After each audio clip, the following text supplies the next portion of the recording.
ठंडी वादियाँ, ऊंचे पहाड़, नीले झरने, जब इन सब की बात हम भारत में करते हैं तो हमारे जहन में एक नाम आता है, देवों की भूमि उत्तराखंड, जो कि अपने आप में लाखों वर्षों का इतिहास संजोए बैठा है।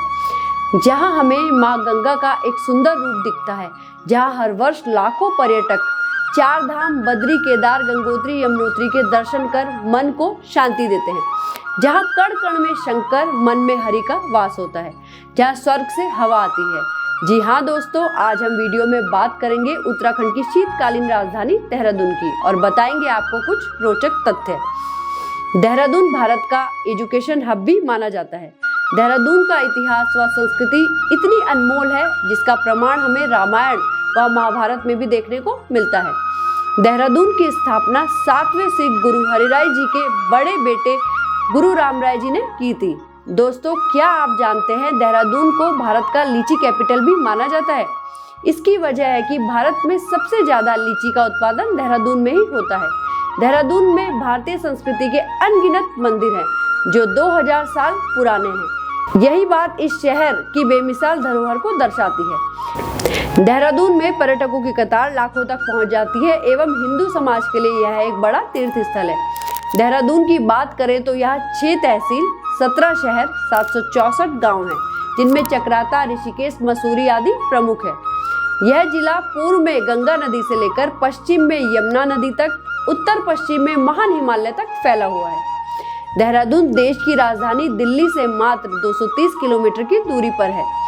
यहाँ मूल रूप से बासमती चावल और लीची की खेती की जाती है। देहरादून का इतिहास लिखित प्रमाणित ज्ञान देता है कि देहरादून का नाम गुरु द्रोण के नाम पर रखा गया। कहा जाता है कि पांडवों ने भी स्वर्ग की सीढ़ी की ओर जाते हुए यहाँ विश्राम किया था।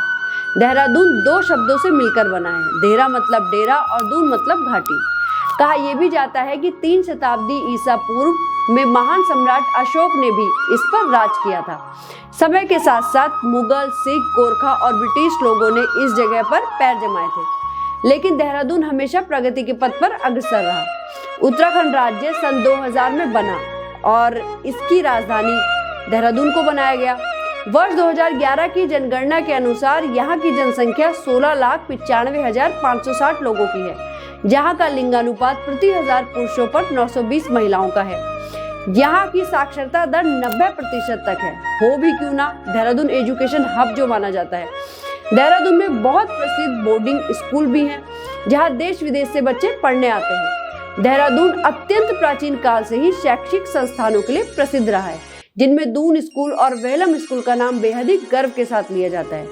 देहरादून भारतीय प्रशासनिक सेवाओं और सैनिक सेवाओं के लिए भी अपना एक अलग स्थान रखता है, जहाँ FRI और IMA जैसे संस्थान भी हैं। इसके अतिरिक्त यहाँ तेल, प्राकृतिक गैस आयोग, सर्वे ऑफ इंडिया, IIP भी हैं। देहरादून गढ़वाल क्षेत्र का एक भाग है, इसलिए यहाँ की संस्कृति पर स्थानीय रीति रिवाजों का प्रभाव भी पड़ा है।